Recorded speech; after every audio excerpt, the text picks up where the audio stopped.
નમસ્કાર દર્શક મિત્રો, ધી લોકસત્તા શોમાં આપનું સ્વાગત છે। ગેરકાયદેસર ઇમિગ્રેશન આ મુદ્દો લગભગ બધા જ દેશોમાં ચિંતાનો વિષય બની ગયો છે।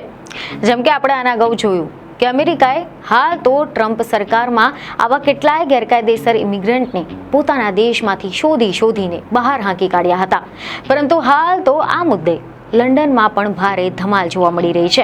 જી હા, મીડિયામાંથી એવા અહેવાલો મળી રહ્યા છે કે ગત શનિવારે સેન્ટ્રલ લંડનમાં યુનાઇટેડ ધ કિંગડમ નામની રેલી કાઢવામાં આવી હતી, જેમાં 1 લાખથી વધુ લોકોએ વિરોધ પ્રદર્શન કર્યું હતું અને આ વિરોધ પ્રદર્શનને યુનાઇટેડ ધ કિંગડમ નામ આપવામાં આવ્યું હતું, જેનું નેતૃત્વ ઇમિગ્રેશન વિરોધી નેતા ટોમી રોબિન્સન્સ દ્વારા કરવામાં આવ્યું હતું અને આને બ્રિટનની સૌથી મોટી જમનેરી એટલે કે દક્ષિણપંથી રેલી માનવામાં આવી રહી છે।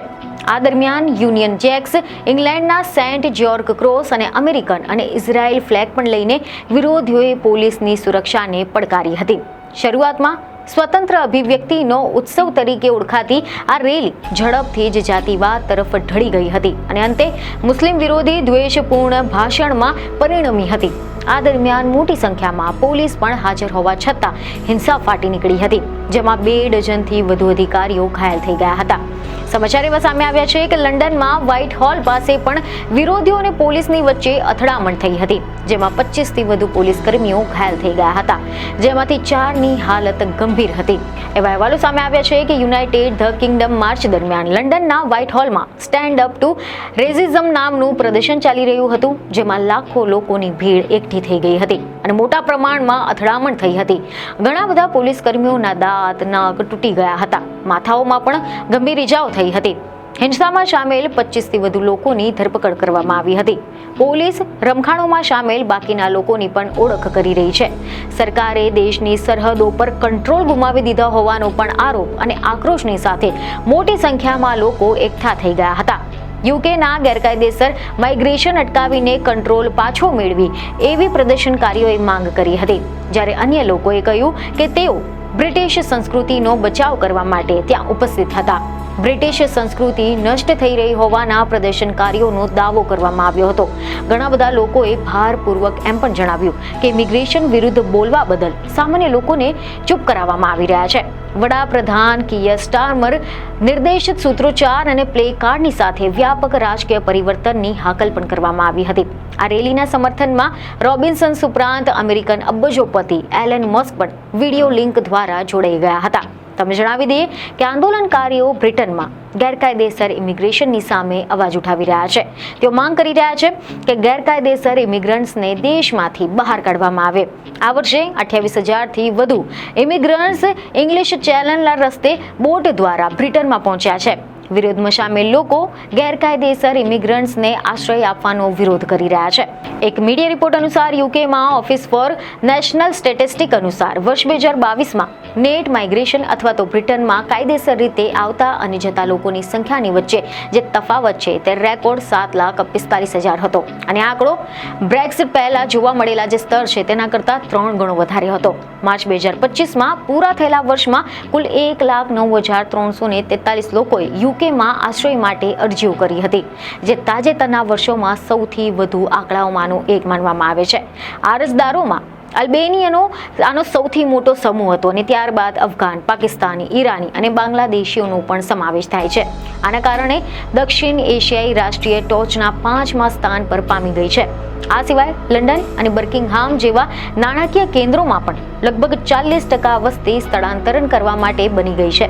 આના કારણે એવી લાગણી જન્મે છે કે માઇગ્રન્ટ સમુદાયો મોટાભાગની તકો અને સંશોધનો છીનવી રહ્યા છે। આવી સ્થિતિને જમનેડી વર્ગ એક કન્ટ્રી અંડર સીઝ તરીકે જોઈ રહ્યા છે।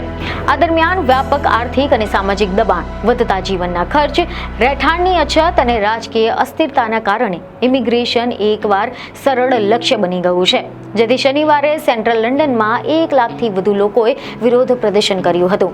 જોકે આ વિરોધના કારણે ઇમિગ્રેશનના જે નિયમો છે આ અંગે રાજકીય ચર્ચાઓ ફરી એકવાર તેજ થઈ ગઈ છે। ગેરકાયદેસર ઇમિગ્રેશનને રોકવા માટે સરકાર પર કડક નિર્ણયો લેવાનું દબાણ વધી ગયું છે। વિરોધ પક્ષો પણ આ મુદ્દા પર પોતાની રણનીતિ બનાવી શકે છે। જો સરકાર ઇમિગ્રેશન નીતિ અંગે કોઈ નક્કર નિર્ણય નહીં લે તો પછી ભવિષ્યમાં તેનાથી પણ મોટા વિરોધ પ્રદર્શનો થઈ શકે છે। આ સિવાય હવે આપણે વાત કરીએ કે આ વિરોધ યુકેમાં દક્ષિણ એશિયાઈ ઇમિગ્રન્ટ સમુદાય પર કેવી રીતે અસર કરશે? તો એક મીડિયામાંથી એવા રિપોર્ટ સામે આવ્યા છે કે 2021ની વસ્તી ગણતરી મુજબ યુકેનો દક્ષિણ એશિયાઈ સમુદાય દેશનો બીજો સૌથી મોટો વંશીય જૂથ છે. યુકેમાં દક્ષિણ એશિયાઈના જે સમુદાયોમાં ભારતીયો, પાકિસ્તાનીઓ, બાંગ્લાદેશીઓનું પણ વર્ચસ્વ છે, જેમાં નોંધપાત્ર સિંહાલી અને નેપાળી વસ્તી છે. ભલે વિરોધ પ્રદર્શન કડક સરહદી નિયંત્રણની માંગ અને આશ્રય નીતિને ધ્યાનમાં રાખીને કરવામાં આવી રહ્યા હોય, પરંતુ તેની અસર આ બધા વંશીય સમુદાય પર પણ થઈ શકે છે કે જેઓ પેઢીઓથી દેશમાં રહી રહ્યા છે.